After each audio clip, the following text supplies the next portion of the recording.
الحمدللہ رب العالمین والصلاة والسلام علی سید المرسلین وعلی آلہ وصحابہ اجمعین اما بعد فاعوذ باللہ من الشیطان الرجیم بسم اللہ الرحمن الرحیم۔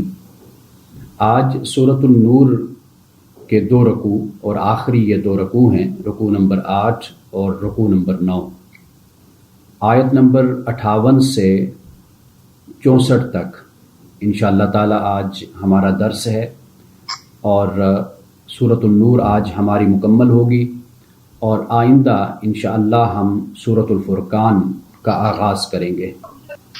اب چونکہ سورۃ النور کا خاتمہ اور تکمیل قریب ہے، تو چند مزید احکام خانگی زندگی کے حوالے سے دیے جا رہے ہیں، یعنی خاندانی زندگی کے حوالے سے، گھریلو زندگی کے حوالے سے چند مزید احکام یہاں پر دیے جا رہے ہیں۔ آیت نمبر 58 میں اس بات کو بیان کیا گیا ہے کہ نابالغ بچے، چھوٹے بچے بھی 3 اوقات میں اجازت لے کر آئیں۔ 3 اوقات میں، یعنی یہ فرمایا کہ 3 اوقات ایسے ہیں کہ جن میں نابالغ بچے بھی اجازت لے کر آئیں۔ وہ 3 اوقات کون سے ہیں؟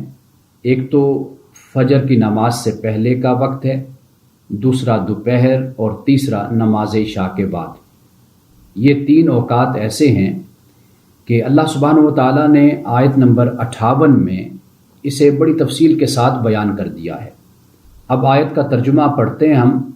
یا ایھا الذین آمنوا، اے ایمان والو، لیستأذنکم الذین ملکت ایمانکم، کہ تم سے وہ اجازت لیں جو تمہارے داہنے ہاتھ کے، جو تمہارے داہنے ہاتھ جن کے مالک ہوئے، یعنی غلام۔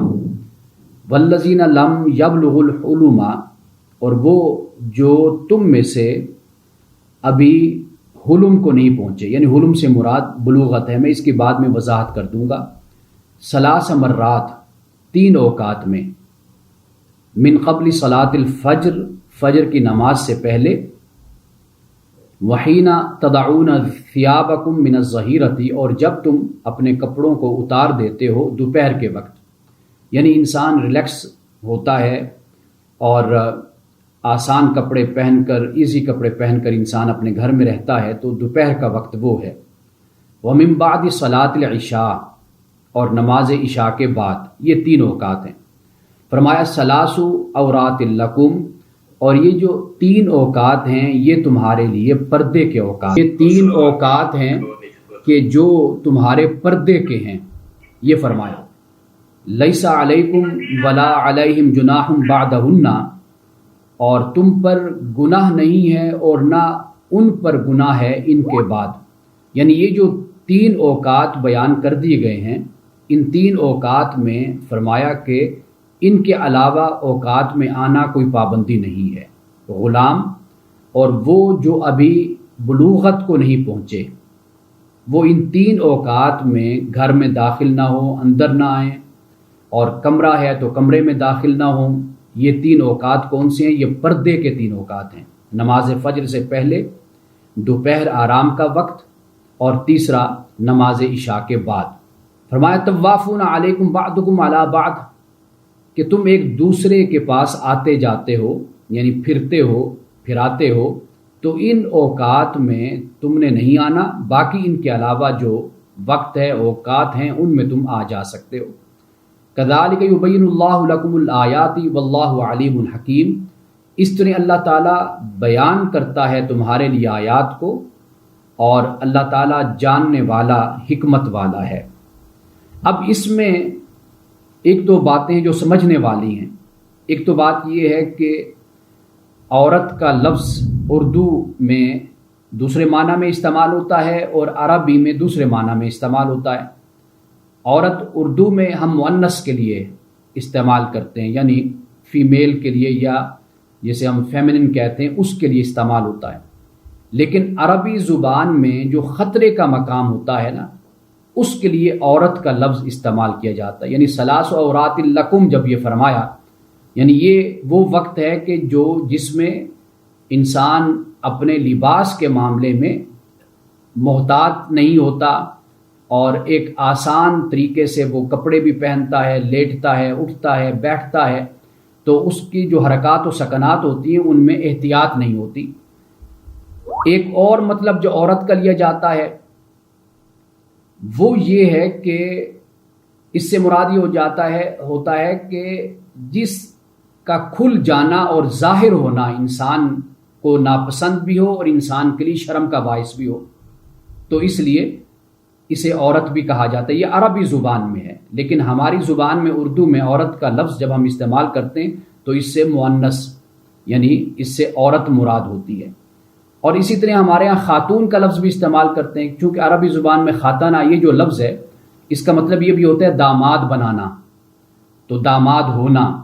تو خاتون کا لفظ اس لیے خاتون عورت کو بولا جاتا ہے کہ بیٹی ہے تو اس کی وجہ سے داماد بنتا ہے کوئی اور مرد جو اس کا شوہر ہوتا ہے، تو اس لیے بھی خاتون کو خاتون کہا جاتا ہے۔ لیکن ہماری زبان میں اردو میں ایک معزز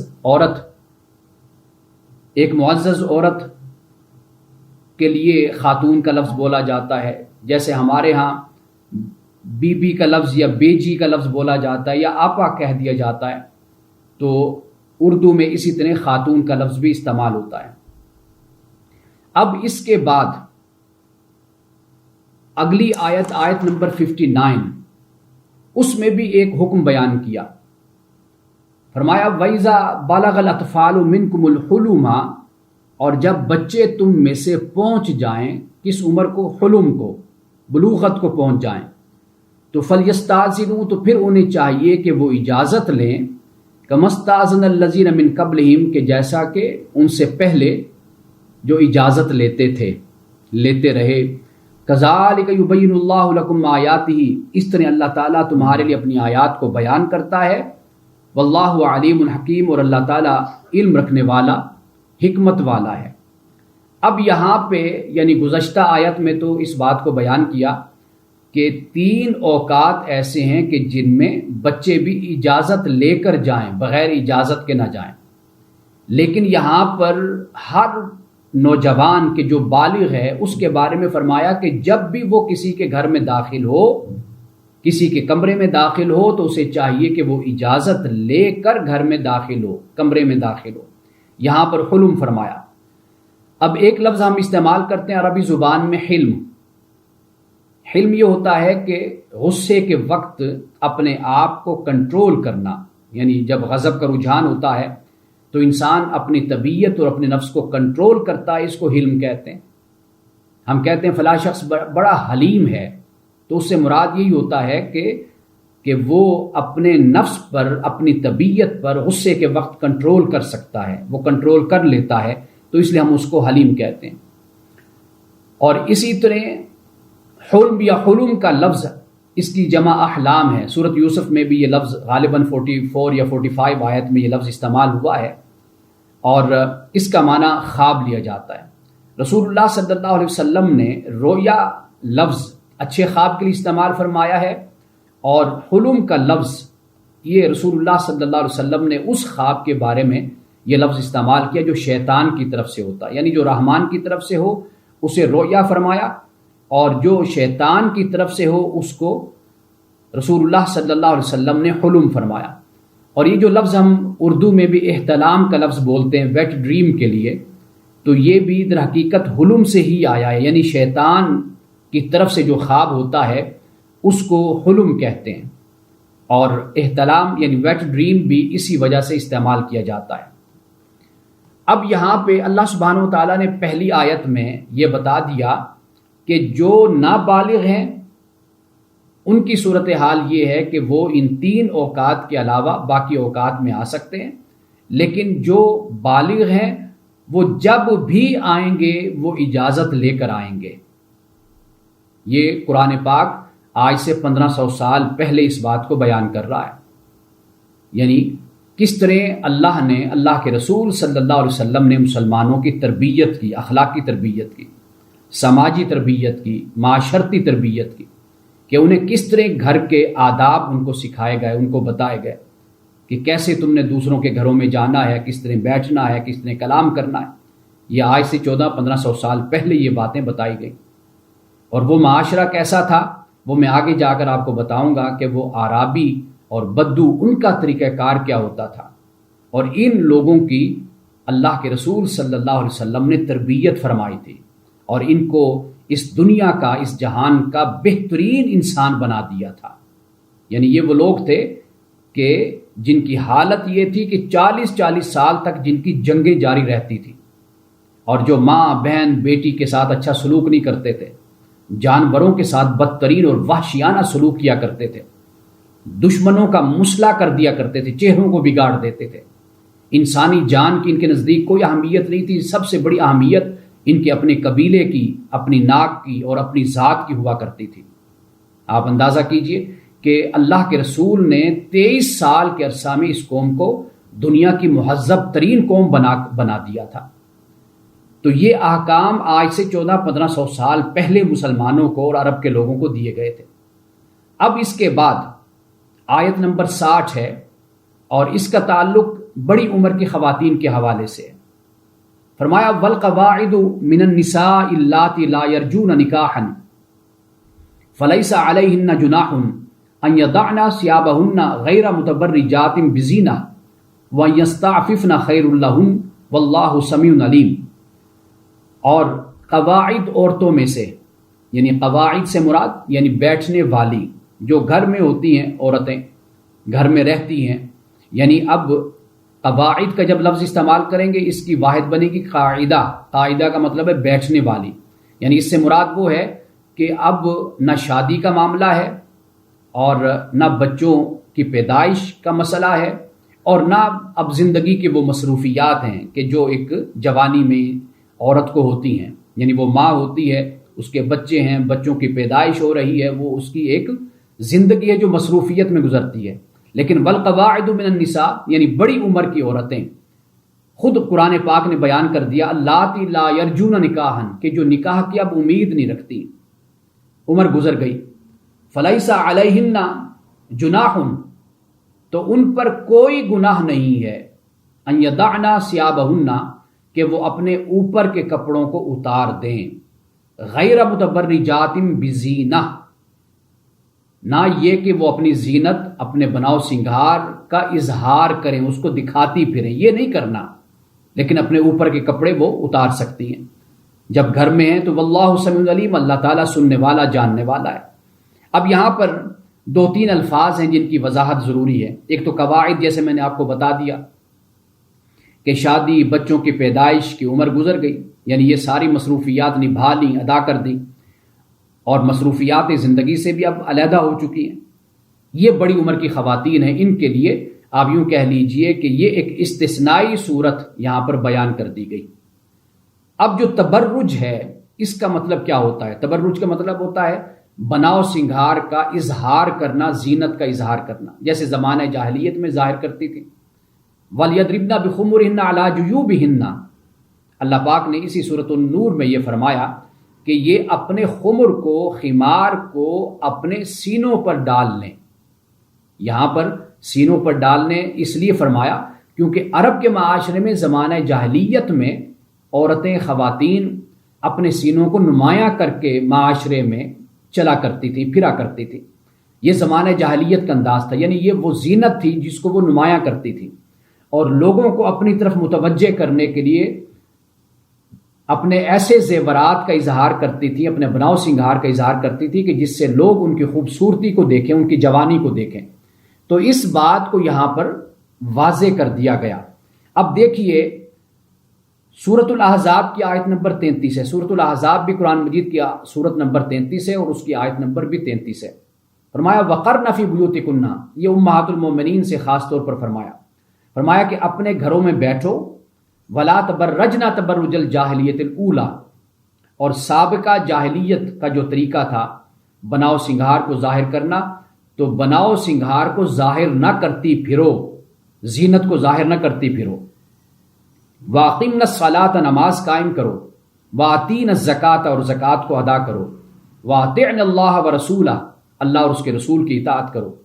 کیوں؟ اس لیے کہ انما یرید اللہ لیذھب عنکم الرجس اہل البیت، اللہ یہ چاہتا ہے کہ تم سے پلیدی کو، ناپاکی کو اہل بیت سے لے جائے، یعنی اہل بیت سے مراد یہاں پر رسول اللہ صلی اللہ علیہ وسلم کی ازواج مطہرات، وہ آپ کا گھر ہے۔ پہلا گھر وہی ہوتا ہے جو بیوی سے بنتا ہے، جسے گھر والی بھی کہتے ہیں۔ تو پھر اس کے بعد بچے ہوتے ہیں، پھر وہ بچے بھی اسی گھر کا حصہ بن جاتے ہیں، پھر وہ اہل بیت ہو جاتے ہیں۔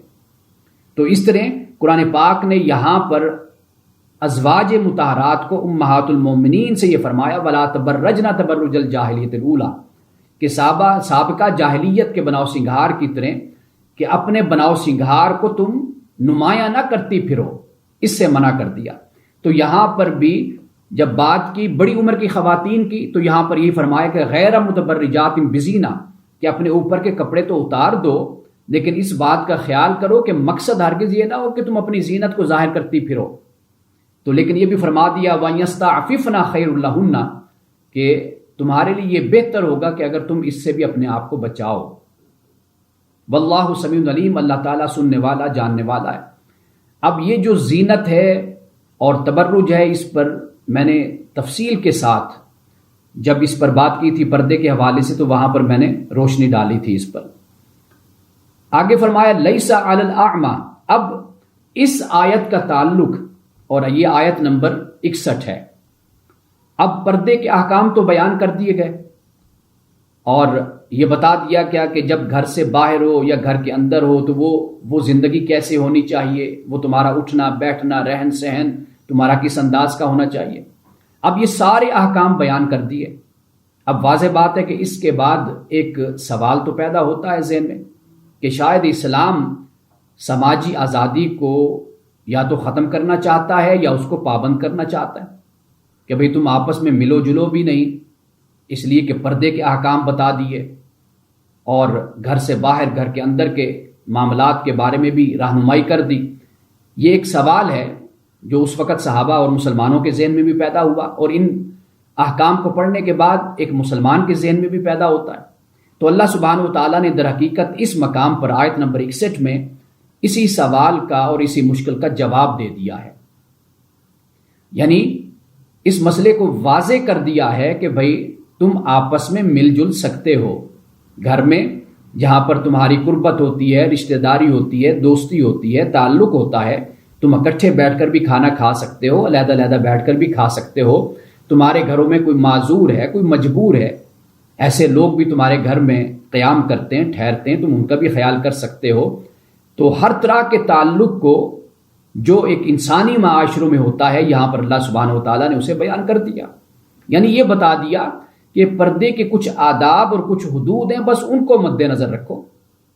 اور وہ بنیادی بات کیا ہے؟ وہ انسان کے اندر شرم و حیا ہے، وہ انسان کی نظروں میں حیا اور شرم ہے، انسان کے دل کا باطن کا پاک ہونا اور پاکیزہ ہونا ہے، انسان کا باکردار اور بااخلاق ہونا ہے۔ آپ 100 دفعہ بھی پردے ڈال لیں چہروں پر اور اپنے جسموں کو چھپا لیں اور اپنے اضافی طور پر اپنے اوپر اس طرح کا بوجھ بھی ڈال لیں، اگر دل پاکیزہ نہیں ہے، باطن پاک نہیں ہے، تو پھر کچھ بھی نہیں ہو سکتا۔ معاشرے میں بہت کچھ ایسا ہے کہ جو بڑے پاکیزہ اور بڑے متدین طریقے سے اپنے آپ کو ظاہر کر کے وہ برائی بھی کر رہے ہوتے ہیں، فحاشی بھی کر رہے ہوتے ہیں، اور برائی کو پھیلانے کا سبب اور ذریعہ بھی بن رہے ہوتے ہیں۔ تو اس لیے تزکیہ نفس یہ بنیادی چیز ہے۔ اب یہاں پہ اللہ سبحانہ و تعالیٰ نے اس سوال کا جواب دے دیا، اس خیال کی وضاحت کر دی اور اس مشکل کو بتا دیا کہ ہرگز اسلام یہ نہیں چاہتا کہ بھئی تم آپس میں نہ ملو۔ اسلام ہرگز یہ نہیں چاہتا کہ تمہارے آپس میں تعلقات نہ ہو، تم آپس میں کوئی دعوت نہ دو ایک دوسرے کو، اور کوئی اجتماعی طور پر تم مل کر نہ بیٹھو یا تم کھاؤ نہیں، ایسا نہیں ہے۔ اسلام تو صرف یہ چاہتا ہے کہ تم حدود کا خیال کرو اور آداب اور ایٹیکیٹس جو تمہیں بتائے جا رہے ہیں ان کو ہمیشہ ملحوظ خاطر رکھو۔ اس بات کی تعلیم یہاں پر دی گئی ہے۔ اور ایک بات تو یہاں پر یہ بھی سمجھ آ جاتی ہے کہ عرب کے معاشرے میں جوائنٹ فیملی سسٹم نہیں تھا، اور جوائنٹ فیملی سسٹم رکھنا یہ کوئی اسلام کا تقاضا اور حکم بھی نہیں ہے۔ یہ عرب کے معاشرے کی ایک روایت تھی، طریقہ تھا کہ وہاں پر جوائنٹ فیملی سسٹم نہیں ہوتا تھا۔ اگر پاکستان میں جوائنٹ فیملی سسٹم ہے، اگر مل جل کر رہتے ہیں، تو اس طرح بھی ہو سکتا ہے۔ اسلام اس کے بھی خلاف نہیں ہے اور اسلام اس کے بھی خلاف نہیں ہے۔ یہ انسان کی اپنی معاشرتی ضرورت ہے کہ کیسے وہ مل جل کر رہنا پسند کرتا ہے یا اس کے حالات ایسے ہیں کہ وہ مل جل کر رہ سکتا ہے یا حالات ایسے نہیں ہیں۔ اسلام در حقیقت اس بات پہ زور دیتا ہے کہ ایک تو حفظ مراتب کا خیال رکھا جائے، یعنی حفظ مراتب سے مراد یہ ہے کہ بڑا چھوٹا اس کا خیال کیا جائے، ماں باپ ہیں، دادا دادی، نانا نانی، ماموں، اور اس کے علاوہ دوسرے رشتے ہیں انسان کے، تو ان رشتوں کا خیال کیا جائے، ان کا ادب اور احترام ملوز خاطر رکھا جائے۔ اس بات کی اسلام تعلیم دیتا ہے۔ یعنی ایک گھر میں رہ کر اگر آپس میں بھائی یا بہن بھائی آپس میں لڑتے ہیں تو کہیں بہتر ہے کہ وہ ایک گھر میں نہ رہیں لیکن ان میں پیار محبت قائم رہے، ہفتے بعد، مہینے بعد، 2 مہینے بعد آپس میں جب بھی ملے تو محبت اور پیار اور شفقت کے ساتھ ملے، تو یہ زیادہ بہتر ہے۔ تو اس لیے اسلام اس پر کوئی پابندی عائد نہیں کرتا۔ یہ میں وضاحت اس لیے کر رہا ہوں کہ ہمارے ہاں بعض اوقات عرب کلچر کو بھی اسلام سمجھ لیا جاتا ہے، ہم یہ سمجھتے ہیں کہ شاید یہ اسلام ہے، حالانکہ وہ ان کا کلچر تھا۔ دین اصل وہ ہے، اسلام وہ ہے جو اللہ تعالیٰ نے ہمیں قرآن کی صورت میں اور رسول اللہ صلی اللہ علیہ وسلم کی سنت کی صورت میں ہمیں دیا ہے، وہ در حقیقت اسلام ہے۔ باقی اس کے علاوہ جو کچھ بھی ہے وہ عرب کا کلچر ہے، آپ اس کو اختیار کریں نہ کریں۔ جیسے مثال کے طور پر آپ دیکھیے یہ جہیز کا معاملہ ہے، عرب کے معاشرے میں ایسا کوئی تصور نہیں تھا جہیز کا، اور رسول اللہ صلی اللہ علیہ وسلم نے حضرت فاطمہ کو جو بھی گھر سے رخصت ہوتے وقت سامان دیا تھا وہ اس لیے کہ حضرت علی بھی تو اسی گھر کے ہی بیٹے تھے، تو گویا کہ رسول اللہ صلی اللہ علیہ وسلم پر یہ ایک دوہری ذمہ داری تھی کہ بیٹا بھی اپنا تھا اور بیٹی بھی اپنی تھی، اور ان کے گھر کو آباد کرنا تھا، ان کو بنیادی ضرورتوں کی ضرورت تھی، چیزوں کی وہ مہیا کی آپ نے۔ تو اس لیے ہمارے معاشرے میں اگر کوئی جہیز کا تصور ہے تو میں یہ سمجھتا ہوں، میری رائے یہ ہے کہ اس معاملے میں بھی انتہا پہ نہیں جانا چاہیے۔ اگر کوئی ماں باپ والدین اپنی محبت سے اپنی اولاد کو دیتے ہیں کچھ تو اچھی بات ہے، لیکن تقاضا کرنا، مطالبہ کرنا اور چیزیں مانگنا یہ غلط رویہ ہے۔ تو اس طرح دونوں طرح انتہا پر نہیں جانا چاہیے، عرب کلچر کو اور اسلام کو دونوں کو جدا جدا کر کے دیکھنا چاہیے۔ اب میں اس آیت کی تلاوت کرتا ہوں ترجمے کے ساتھ، اور آپ یہ دیکھیے کہ جو بات میں آپ سے کہہ رہا ہوں نا کہ سلام کیجئے، اللہ تعالیٰ یہاں پر اسی بات کو بیان کرتا ہے کہ آپ کسی کے گھر جاتے ہیں تو اس پر سلامتی بھیجیے اور اچھے طریقے سے رسپیکٹ کے ساتھ آپ ان سے ملیے۔ یہاں پر اس بات کو بیان کیا گیا۔ دیکھیے فرمایا لیس علی الاعمی حرج، کہ نابینا پر کوئی بھی حرج نہیں ہے، ولا علی الاعرج حرج، اور جو معذور ہے، لنگڑا ہے، اس پر بھی کوئی حرج نہیں ہے، ولا علی المریض حرج، اور مریض پر بھی کوئی حرج نہیں ہے، ولا علی انفسکم، اور نہ خود تم پر، ان تاکلوا من بیوتکم، کہ تم کھاؤ اپنے گھروں سے، او بیوت آبائکم، یا تم اپنے آبا کے گھر سے کھاؤ، او بیوت امہاتکم، یا تم کھاؤ اپنی ماؤں کے گھروں سے، او بیوت اخوانکم، یا تم کھاؤ اپنے بھائیوں کے گھروں سے، او بیوت اخواتکم، یا تم کھاؤ اپنے بہنوں کے گھروں سے، او بیوت اعمامکم، یا تم کھاؤ اپنے چچاؤں کے گھروں سے، او بیوت او عماتکم، یا تم کھاؤ اپنے پھوپھیوں کے گھروں سے، او بیوت اخوالکم، یا تم کھاؤ اپنے ماموں کے گھروں سے، او بیوت خالاتکم، یا تم کھاؤ اپنے خالاؤں کے گھروں سے، او ما ملکت تم مفاتحہ او صدیقکم، کہ یا تم کھاؤ ان گھروں سے کہ جن کی چابیاں تمہارے پاس ہیں، چابیوں کے تم مالک ہو، او صدیقکم، یا اپنے دوست کے گھر سے۔ اب آپ دیکھیے یہ چابی سے مراد یہ ہے کہ جیسے یتیم کی سرپرستی ایک سرپرست کے سپرد ہوتی ہے، اب وہ اس یتیم کا ذمہ دار ہے، تو اس سے مراد اس کا گھر بھی ہو سکتا ہے۔ اس سے مراد یہ کہ جس گھر کے نگہبانی نگرانی اس کے سپرد ہے وہ گھر بھی مراد ہو سکتا ہے۔ او صدیقکم، یا اپنے دوست کے گھر سے، یعنی اللہ پاک نے فرمایا کہ اس میں کوئی حرج نہیں ہے، کوئی گناہ نہیں ہے، تم کھا پی سکتے ہو، آ جا سکتے ہو، ایک دوسرے کے ساتھ تعلق رکھ سکتے ہو۔ لیس علیکم جناح، اس میں بھی تم پر کوئی گناہ نہیں ہے۔ اب یہ جو جناح کا لفظ ہے یہ فارسی میں گناہ بن گیا، یعنی جیم گاف بن گئی، اور وہ جو ہا ہے ہا وہ ہا بن گئی، ہے بن گئی، تو اس طرح فارسی میں گناہ اور عربی میں جناح۔ اگر اس طرح تھوڑا سا آپ ان الفاظ پہ غور کیا کریں نا، قرآن مجید کے، عربی کے اور پھر اردو کے، تو آپ دیکھیں گے کہ الفاظ عربی سے لے کر دوسری زبانوں میں استعمال کیے گئے ہیں۔ ایسی بہت سی مثالیں ہیں۔ تو کسی وقت اس پر میں آپ کو بتاؤں گا، بلکہ پوری اس پر کتابیں چھپی ہوئی ہیں کہ جن میں یہ بڑی تفصیل کے ساتھ بتایا گیا کہ الفاظ کس طرح عربی سے دوسری زبانوں میں استعمال ہوئے ہیں۔ لیس علیکم جناح، تم پر گناہ نہیں ہے، ان تاکلوا جمیعا، کہ تم کھاؤ جمی، کٹھے ہو کر کھاؤ، او اشتاتا، یا الگ ہو کر کھاؤ، الگ الگ کھا لو یا کٹھے بیٹھ کے کھا لو، ایک پارٹی کر لو، تقریب کر لو، تم اس میں بیٹھ کر کھا سکتے ہو۔ فَإِذَا دَخَلْتُمْ بِيُوتًا، پس جب تم گھر میں داخل ہو، گھروں میں، تو کیا کرو، فَسَلِّمُوا عَلَىٰ أَنفُسِكُمْ، جو تمہارے اپنے لوگ ہیں نا، جس گھر میں تم آئے ہو تو اس پر تم سلام کرو۔ تحیۃ من عند اللہ، اور یہ اللہ کی طرف سے کیا ہے، یہ برکت ہے، مبارکتاً طیبہ، تحیہ ہے، تحفہ ہے اللہ کی طرف سے، اور مبارکتاً طیبہ، اور یہ اچھی دعا ہے، برکت والی یہ دعا ہے، پاکیزہ چیز ہے یہ۔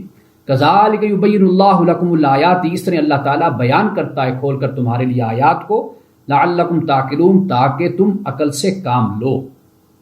اب یہاں پہ یہ نہیں فرمایا، آپ ایک اور چیز کو مد نظر رکھیے کہ یہ نہیں فرمایا کہ اپنے بیٹوں کے گھروں سے بھی تم کھاؤ، اس میں بھی کوئی حرج نہیں ہے، یہاں پر بیٹوں کے گھروں کا ذکر نہیں کیا۔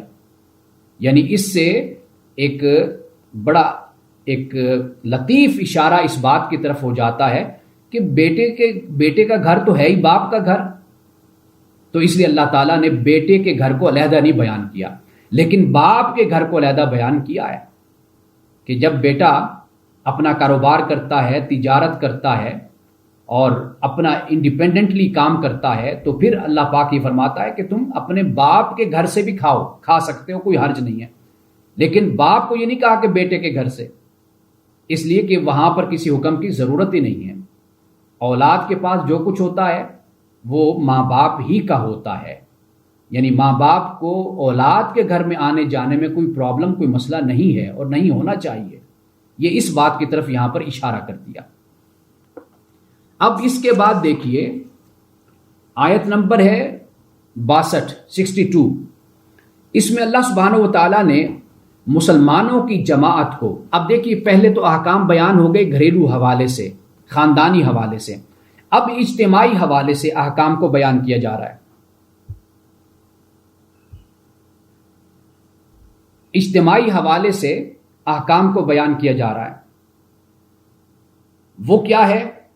فرمایا انما المؤمنون الذین آمنوا باللہ ورسولہ، اس میں کوئی شک نہیں کہ یہ وہ لوگ مومن ہیں کہ جو اللہ اور اس کے رسول پر ایمان لائے، اللہ اور اس کے رسول پر ایمان لائے، یہی مومن ہیں۔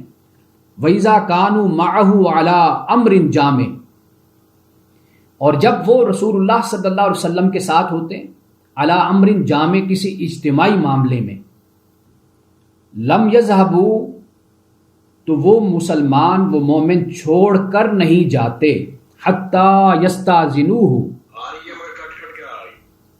یہاں تک کہ وہ آپ صلی اللہ علیہ وسلم سے اجازت نہیں لے لیتے، یعنی یہ مومنین کے بارے میں بتا دیا۔ یعنی منافقین کیا کرتے ہیں، وہ آگے جا کر ذکر ان کا کیا گیا کہ ان کا طریقہ یہ ہے کہ وہ بہانے بناتے ہیں، ایک دوسرے کی آڑ لیتے ہیں اور پھر کھسک جاتے ہیں۔ لیکن مومنین کے بارے میں کیا کہا کہ مومنین کا طریقہ یہ ہے کہ یہ جب رسول اللہ صلی اللہ علیہ وسلم کے ساتھ ہوتے ہیں تو یہ ایسے نہیں جاتے، بلکہ رسول اللہ سے اجازت لے کر جاتے ہیں۔ ان الذین یستاذنونک، بے شک وہ لوگ یعنی مومنین آپ سے اجازت لیتے ہیں، اولئک الذین یؤمنون باللہ ورسولہ، یہی ہیں اللہ اور اس کے رسول پر ایمان رکھنے والے۔ فَإِذَا اسْتَأْذَنُوكَ لِبَعْضِ شَأْنِهِمْ، پس جب یہ آپ سے اپنے کسی مسئلے کی وجہ سے اجازت لیتے ہیں تو فَأْذَن لِمَنْ شِئْتَ مِنْهُمْ، تو پھر آپ ان میں سے جسے چاہیں اپنی مرضی سے آپ اجازت دے دیجیے۔ وَاسْتَغْفِرْ لَهُمُ اللَّهُ، اور اللہ سے ان کے لیے مغفرت بھی طلب کیجیے۔ ان اللہ غفور رحیم، بے شک اللہ تعالیٰ غفور رحیم ہے۔ اب دیکھیے اس آیت کا آغاز انما سے ہوتا ہے، انما کلمہ حصر ہے کہ اس میں کوئی شک نہیں ہے مومن کون ہوتے ہیں، جو اللہ اور اس کے رسول پر ایمان لاتے ہیں۔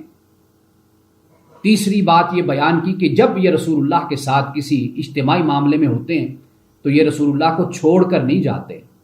ہاں اگر کوئی مسئلہ ان کو درپیش آ جاتا ہے، کوئی مشکل میں پڑ جاتے ہیں، تو پھر یہ رسول اللہ صلی اللہ علیہ وسلم سے اجازت لیتے ہیں، آپ سے پوچھتے ہیں، اور پھر رسول اللہ صلی اللہ علیہ وسلم سے فرمایا آپ ان میں سے جسے چاہیں آپ اپنی مرضی سے آپ اجازت دے دیجیے، اور جسے آپ روکنا چاہتے ہیں آپ اسے روک لیجیے۔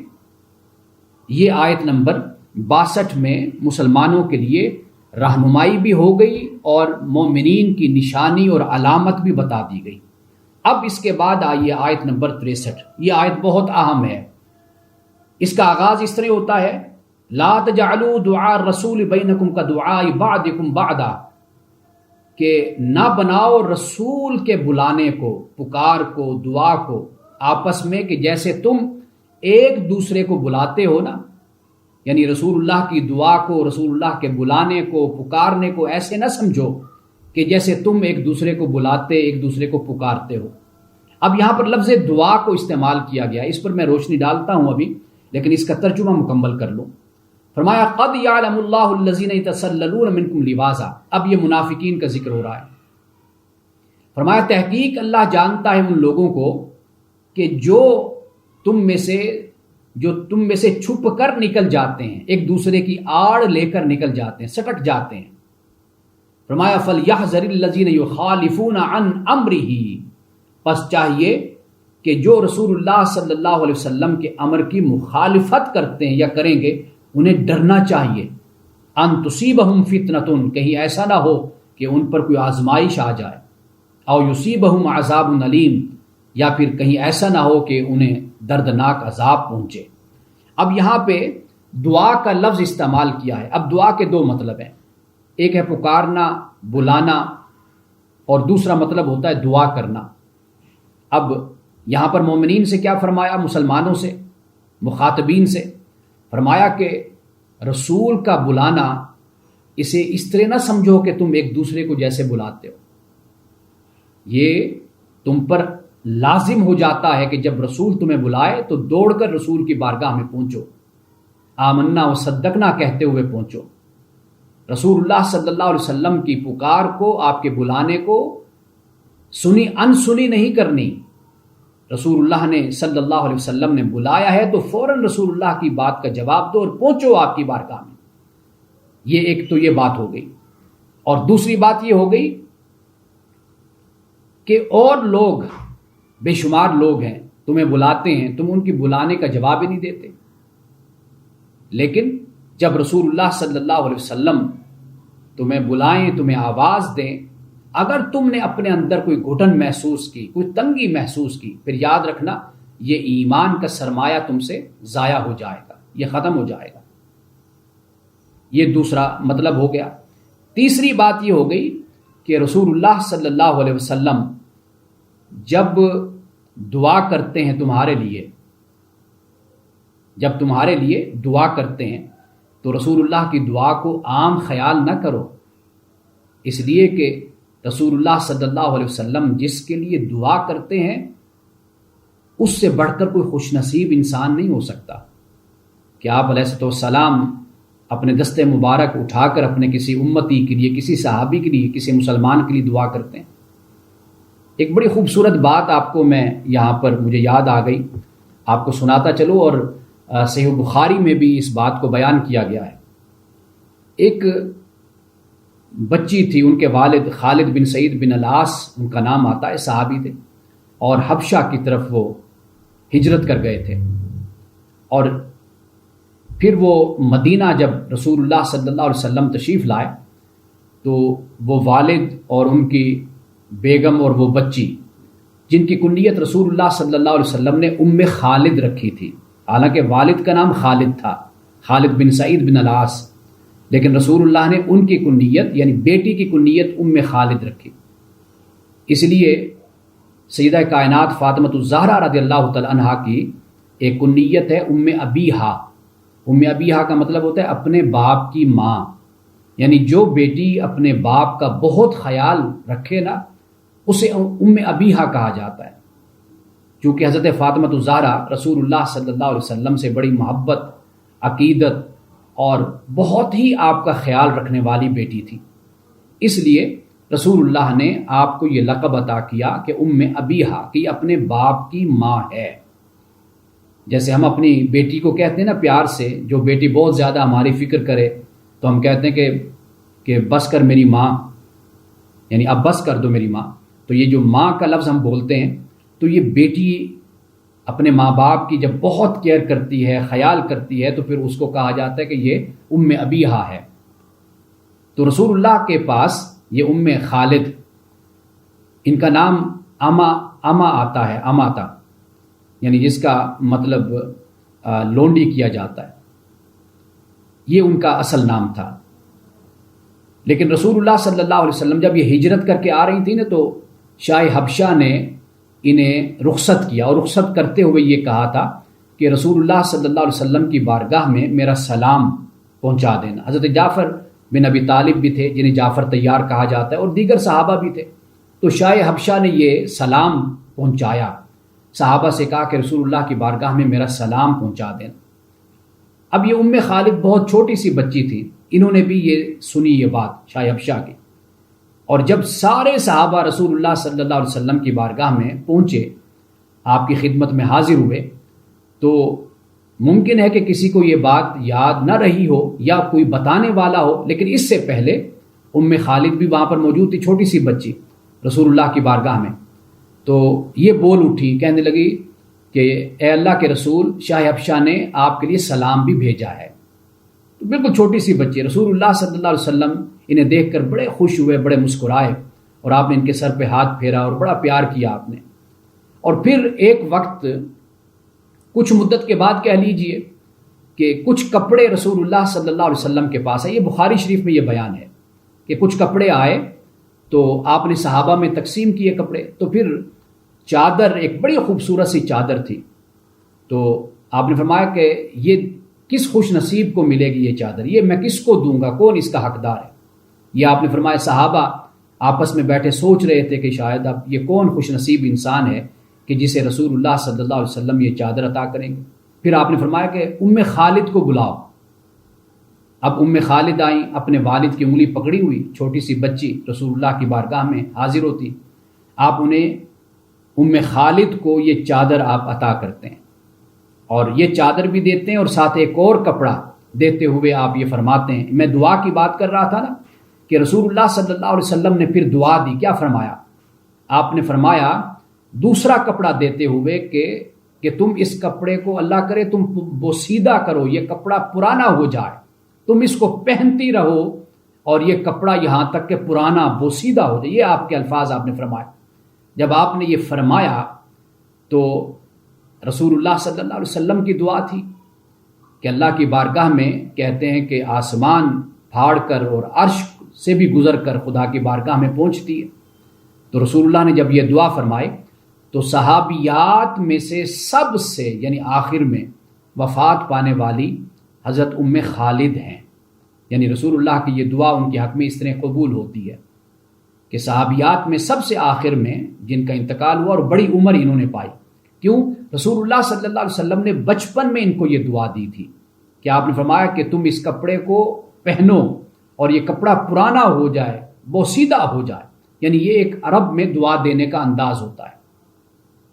اور رسول اللہ کا یہ طریقہ تھا کہ آپ جب بھی کوئی نوبیاتا جوڑا ہوتا تو رسول اللہ ان کو بڑی دعائیں دیا کرتے تھے، اور دل سے کھل کر، ہمیں بھی یہی چاہیے کہ ہم اپنے بچوں کو، لوگوں کو دل سے دعائیں دیا کریں، کھل کر دعائیں دیا کریں، اور لوگوں کے لیے ہم آسانیاں بانٹیں، نماز پڑھتے ہیں کل مخلوق کے لیے دعا کریں۔ ہمارے جمعے میں تو یہ دعا ہوتی ہے نا کہ خدا فلاں کو تباہ و برباد کر دے، نعوذ باللہ فلاں کو ہلاک کر دے۔ تو میں تو ہمیشہ یہ دعا کرتا ہوں کہ اللہ تعالیٰ سب پر رحم فرمائے، سب اللہ کی مخلوق ہیں، چرند پرند انسان سارے اللہ کی مخلوق ہیں، چاہے اس کا تعلق کسی بھی مذہب، کسی بھی مسلک اور کسی بھی علاقے اور جغرافیہ سے اور حدود سے تعلق ہے، اللہ تعالیٰ سب کے حال پر رحم فرمائے۔ تو رسول اللہ صلی اللہ علیہ وسلم کی دعا جس کے حق میں ہو، آپ جس کو دعا دے دیں، میں تو یہ کہتا ہوں کہ خوش نصیبی ہے اس انسان کی، اور خوش نصیبی بھی اس پر فخر کرتی ہے، اس کے خوش نصیبی پر، کہ جس کے لیے رسول اللہ کے دست مبارک اٹھیں اور آپ اس کے لیے دعا فرمائیں۔ تو اس لیے رسول اللہ صلی اللہ علیہ وسلم کی دعا اور آپ کی بد دعا بھی خوش نصیب کے لیے ہوتی ہے جو اس کائنات کا سب سے بڑھ کر خوش نصیب ہوتا ہے، اور اگر کسی بدبخت کے لیے بد دعا ہو جاتی ہے تو وہ کائنات کا سب سے بڑا بد نصیب اور بدبخت انسان ہے۔ تو یہاں پر اس بات کی تعلیم دی گئی کہ رسول اللہ صلی اللہ علیہ وسلم اگر پکارتے ہیں بلاتے ہیں تو آپ کے پکارنے اور بلانے کو اس طرح مت لیا کرو کہ جس طرح کوئی عام آدمی کوئی دوسرا تمہیں پکارتا ہے، اور جب رسول اللہ صلی اللہ علیہ وسلم تمہیں دعا دیں تو پھر اپنے آپ کو خوش نصیب خیال کرو کہ تمہیں رسول اللہ صلی اللہ علیہ وسلم نے دعا دی ہے۔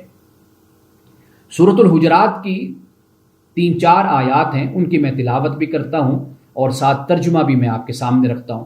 اس سے مزید بارگاہ رسالت مآب صلی اللہ علیہ وسلم کا جو ادب ہے، احترام ہے، اس کی اہمیت ہم پر واضح ہو جائے گی۔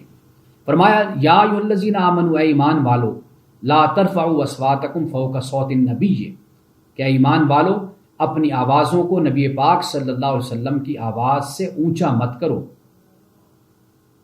ولا تجهروا له بالقول كجهر بعضكم لبعض ان تحبط اعمالكم وانتم لا تشعرون، اور فرمایا کہ اس طرح بھی نہ بولا کرو، نہ اونچی آواز کیا کرو جیسے تم آپس میں بیٹھے ہوئے اپنی آواز کو اونچا کر لیتے ہو۔ ان تحبط اعمالکم، کہیں ایسا نہ ہو کہ تمہارے اعمال ضائع ہو جائیں، وانتم لا تشعرون، اور تمہیں پتہ بھی نہ چلے۔ یہ جو حبط اعمال ہے نا، حبط اعمال سے مراد یہ ہوتا ہے کوئی جانور زیادہ کھا لے نا، اس کے لیے حبط کا لفظ بولا جاتا ہے، یعنی بہت زیادہ کھا لیتا ہے پھر اس کے جسم کو بھی نہیں لگتا، ضائع ہو جاتا ہے کھایا ہوا۔ تو یہاں پر جب ان تحبط اعمالکم فرمایا تو اس سے مراد یہ ہے کہ پھر تم ادھر سے تو گستاخی کرو یا بارگاہ رسالت مآب صلی اللہ علیہ وسلم کا لحاظ اور شرم نہ کرو، احتیاط نہ کرو، لیکن دوسری طرف تم نمازیں بھی پڑھو، روزے بھی رکھو، زکاتیں بھی دو، حج بھی کرو، حقوق العباد بھی ادا کرتے رہو، حقوق اللہ بھی ادا کرتے رہو، تو تمہیں پتہ بھی نہیں چلنا، تمہارا سب کچھ ضائع ہو جانا ہے۔ یعنی جس ذات نے تمہیں اسلام دیا، دین دیا، اس شخصیت سے، ذات بابرکات سے تمہارا تعلق نہیں قائم، تو پھر ان عبادات کا کیا فائدہ؟ یہ سب کی سب رسومات اور رواجات بن جاتی ہیں۔ اور پھر اس سے آگے کیا فرمایا ان الذین یغضون اصواتهم عند رسول اللہ، بے شک وہ لوگ کہ جو رسالت مآب صلی اللہ علیہ وسلم کی بارگاہ میں اپنی آوازوں کو نیچا رکھتے ہیں، اولئک الذین امتحن اللہ قلوبہم للتقوی، یہ وہ لوگ ہیں کہ جن کے دلوں کو اللہ نے تقوی کے لیے چن لیا ہے، پیورٹی کے لیے، پاکیزگی کے لیے، طہارت کے لیے، تزکیہ کے لیے چن لیا ہے۔ لہم مغفرۃ و اجر عظیم، اور ان کے لیے مغفرت اور اجر عظیم ہے۔ اب اس کے بعد فرمایا کیونکہ اعرابی آتے تھے بدو، اور ان کو وہ اجڑ لوگ ہوتے تھے، ان کو پتہ ہی نہیں چلتا تھا کہ ہم نے یہاں پر کس طرح بولنا اور بات کرنی ہے۔ بارگاہ رسالت مآب صلی اللہ علیہ وسلم کا ادب بتانے کے بعد اب آپ دیکھیے کہ رب کیا فرماتا ہے ان الذین ینادونک من وراء الحجرات اکثرهم لا یعقلون، فرمایا کہ یہ لوگ کہ یہ رسول اللہ صلی اللہ علیہ وسلم کے حجروں کے باہر کھڑے ہو کر آوازیں دیتے ہیں، بلاتے ہیں، اور اکثر لوگ نہیں جانتے۔ وَلَوْ أَنَّهُمْ صَبَرُوا حَتَّى تَخْرُجَ إِلَيْهِمْ لَكَانَ خَيْرًا لَهُمْ، فرمایا اگر یہ لوگ صبر کر لیتے یہاں تک کہ آپ اپنے حجرہ مبارک سے باہر تشریف لے آئیں، یہ اگر صبر کر لیتے تو لَكَانَ خَيْرًا لَهُمْ، تو یہ ان کے لیے بہتر ہوتا، یہ بہتر ہوتا ان کے لیے۔ اب دیکھیے پہلے یہ بتایا کہ رسول اللہ صلی اللہ علیہ وسلم کی بارگاہ میں تم بیٹھتے ہو، تمہیں حاضری نصیب ہوتی ہے، تم جاتے ہو، حاضر ہوتے ہو، تو یہاں پر یہ بتایا کہ تمہاری آوازیں اونچی نہیں ہونی چاہیے، اور یہ بھی بتا دیا کہ اپنی آوازوں کو پست رکھو گے تو اللہ تمہارے دلوں میں تقوی کو پیدا کر دے گا۔ اور پھر اس کے بعد یعنی اب بارگاہ رسالت مآب نہیں بلکہ رسول اللہ اپنے حجرہ مبارک میں تشریف فرمائے، باہر دیوار کے کھڑے ہو کر آواز دیتے ہیں لوگ، تو اللہ پاک فرماتا ہے اگر یہ لوگ صبر کر لیتے اور آپ کے باہر تشریف لانے کا انتظار کر لیتے تو یہ بہتر ہوتا ان کے لیے۔ ایک بڑا خوبصورت شعر ہے، علامہ اقبال نے اپنی ایک کتاب میں اس کو نقل کیا ہے، بات کہتے ہیں یہ شعر عزت بخاری کا شعر ہے، لیکن لوگ یہ سمجھتے ہیں شاید علامہ اقبال کا ہے۔ اب وہ کیا شعر ہے، اتنا خوبصورت شعر ہے کہ نوجوانی سے ہی میں اس شعر کو سنتا آیا ہوں، اور وقت کے ساتھ ساتھ مزید اس کی سمجھ آتی ہے اور وہ شعر یہ کہ ادب گاہست زیر آسماں از عرش نازک تر، کہ آسماں کے نیچے ادب گاہ، ادب کا جو مقام ہے سب سے زیادہ نازک مقام آسماں کے نیچے اگر کوئی ہے عرش سے بھی بڑھ کر، وہ کیا ہے؟ وہ بارگاہ رسالت مآب صلی اللہ علیہ وسلم ہے۔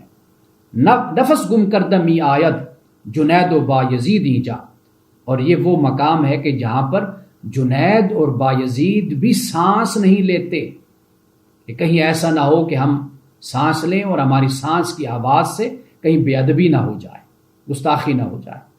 یہ وہ بارگاہ ہے کہ قرآن مجید نے جس کی ہمیں تاکید کی، اور منافقین کا رویہ یہ تھا کہ اس معاملے میں بالکل ہی بے خبر رہتے، بے پرواہ رہتے، انہیں اندازہ ہی نہیں تھا کہ ہم کتنا بڑا گناہ اور کتنی بڑی غلطی کر رہے ہیں کہ اللہ پاک نے منع فرما دیا۔ اور مومنین تھے کہ روایت میں آتا ہے کہ صحابی کہ جب یہ آیات نازل ہوئی سورۃ الحجرات کی بارگاہ رسالت مآب صلی اللہ علیہ وسلم کے حوالے سے، تو وہ اپنے گھر میں بیٹھ گئے اور رونے لگ گئے، اور انہوں نے یہ خیال کیا کہ یہ آیت شاید میرے حوالے سے اتری ہے، کیونکہ میری آواز بہت اونچی ہے۔ کچھ لوگوں کی آواز بہت اونچی ہوتی ہے، کچھ لوگ اتنا آہستہ بولتے ہیں کہ دوسرے کو کہنا پڑتا ہے کہ ذرا آپ اونچی آواز سے بات کیجیے، اور بعض لوگ اتنا اونچا بولتے ہیں کہ انہیں یہ کہنا پڑتا ہے کہ ذرا آپ آہستہ بولیے۔ تو لیکن وہ صحابی، ان کی آواز قدرتی طور پر زیادہ تھی، اونچی تھی آواز، تو وہ ڈر کر اپنے گھر میں بیٹھ گئے، رونے لگے کہ کہیں ایسا تو نہیں کہ اللہ پاک نے یہ میرے رد میں یہ آیات کو نازل کیا ہو۔ تو بعد میں ان کو تسلی دی گئی کہ نہیں، ایسا نہیں ہے، اس لیے کہ بے ادبی، گستاخی یہ ارادتاً، قصداً، جان بوجھ کر، تعصب کے ساتھ، نفرت کے ساتھ، اور انسان جب گستاخی کرتا ہے نا، وہ سب کچھ معلوم دنیا والوں کو ہو جاتا ہے کہ یہ گستاخی، یہ توہین ہے، یہ شخص کر رہا ہے۔ لیکن اگر کوئی بے ارادہ کوئی ایسی بات کہتا ہے یا آواز اونچی ہو جاتی ہے، تو قرآن پاک یہ بتاتا ہے کہ اللہ پاک نے اس صحابی کے بارے میں، اور رسول اللہ صلی اللہ علیہ وسلم نے اس صحابی کو تسلی دی کہ یہ آیت اور یہ مقام تمہارے حوالے سے نازل نہیں ہوگا۔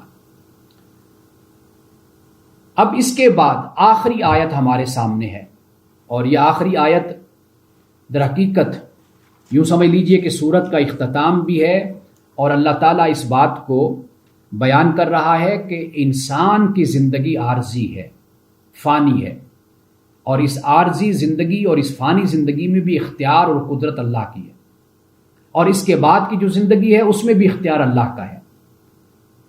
لیکن ہماری صورت کیا ہے انسانوں کی؟ وہ یہ ہے کہ ہم اسی زندگی کو خیال کر بیٹھیں، حالانکہ جس نے اس زندگی کو اور اس دنیا کو پیدا کیا ہے وہ کہتا ہے کہ یہ دنیا دھوکہ ہے۔ وَمَا الْحَيَاةُ الدُّنْيَا إِلَّا مَتَاعُ الْغُرُورِ، یہ دنیا کی زندگی کیا ہے؟ یہ صرف دھوکے کا سامان ہے۔